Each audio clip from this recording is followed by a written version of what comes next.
Hi, today we're going to be working with Rhino Section Tools, and in particular we're going to be focusing on the things that will help us prep your model for the laser cutter.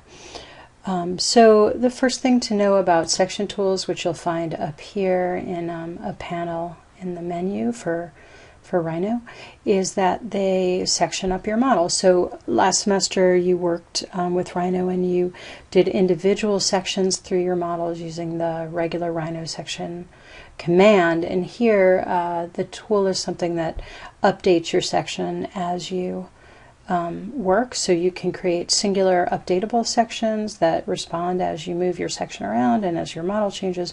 You can also create an array of nested sections, which is why we're going to work with it to prep files for the laser cutter.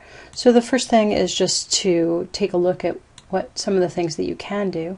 So you start by going in here, Section Tools, Create, right? And we're going to choose our polysurface, right?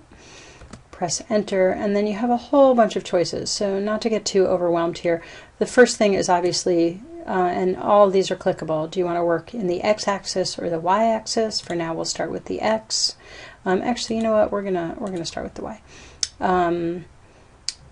Do you want a solid mode, meaning that when it outputs, do you want it to look like a surface or look like a hatch?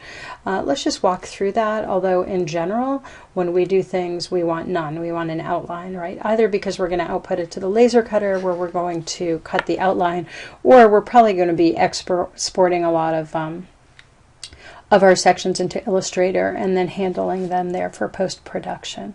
Either way, we rarely want a hatch, though we'll take a look at what it looks like. So right now, solid mode, let's say we have the choice of a hatch, so we're going to choose that. Just the things to know about here are that you have some choices. So now you've chosen hatch, you can choose one of these 9 hatch patterns. So let's say we'll just start with hatch 1, and then let's say, just so we can see it better, we'll take a 45-degree rotation on our hatch, and we'll put the scale. 1 seems reasonable. Labels, for now we'll say show all, and the arrow scale, just start with 1. We'll get back to these in a second. Okay, so now we have the chance to place our section. So you can either decide that you want to do something fairly precise, for example, the midpoint, or you might just want to cut several sections through your model. So here I'm just going to cut through it, say OK. So when you do that, these are your labels. You get a line, a curve, and an arrow, and then you also get this text dot over here. And the other thing you'll notice is that it sets up new layers that are called section 00 that matches this, and section 01. So that's where all the data from these layers are kept. So let's go in here and take a look at this. So we said that we wanted this section hatch. So you can kind of see in there, in fact, if we turn off the layer with the model, we can see that the sections, in fact, are hatched.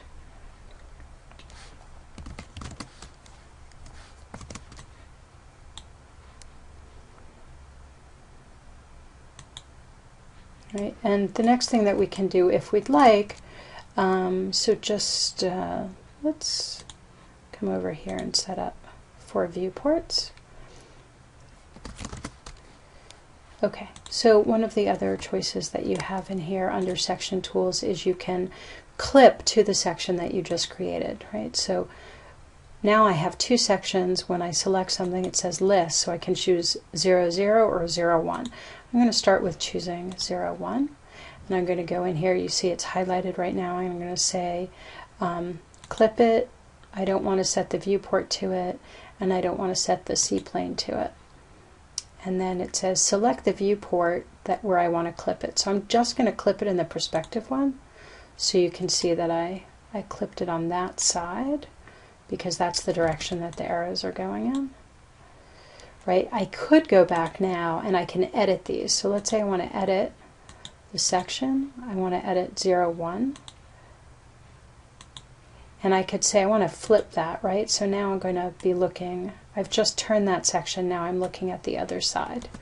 Okay, so you can see over here I didn't clip it, so we could go in now and we could say clip 0, 0 in this viewport. So we have this kind of flexibility, right? So over here I'm going to clip it. Do I want to set the view? No, not the C-plane, but I do want to clip it, yes. So I'm going to clip it there. So the two viewports are different. So now if I want to go in and clear that, either one or both, I can clear one from one view. So I can clear the 0, 0 clip over here and it'll release it. Or I could clear all from all views. Okay, so moving along for the things that we really care about. Well, one thing is that we might find all of this fairly cluttered. So let's go in and say edit the section hints. The section hints are these curves and these text tags. So we're going to say list, we're going to select all, okay. We're going to say hide the curve, hide the text, and then we're good. Oh, it's going through each and every one. So we're going to say hide, hide, and we're good. Okay, so now we have, the sections are still in there, but we don't have those lines cluttering it up. Okay, so if we want to get rid of those, we can just delete those layers. Actually, before we do that, let's do something else. Okay.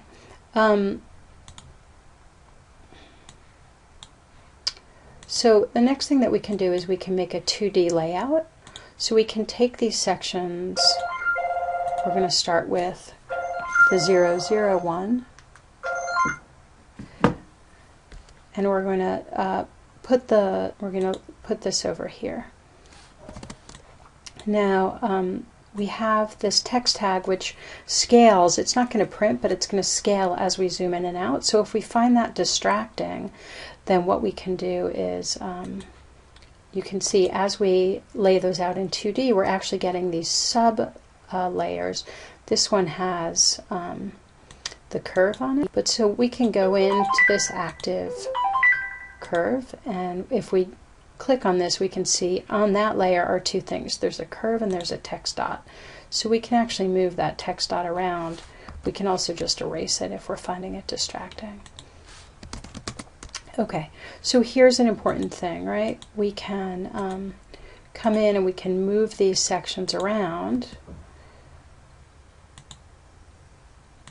And as we do, you can see that the layer updated over here. So our section updated.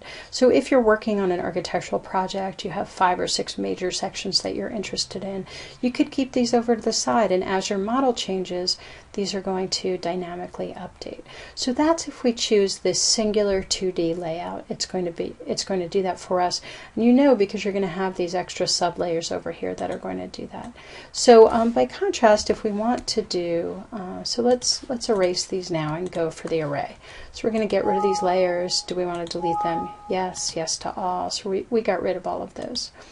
Okay, so now let's say that we want to create an array. So we're going to section this, and in this case, let's get these going in the y-axis, and your model is about, let's just start, in this case it's 28 inches, and it's 24 inches wide.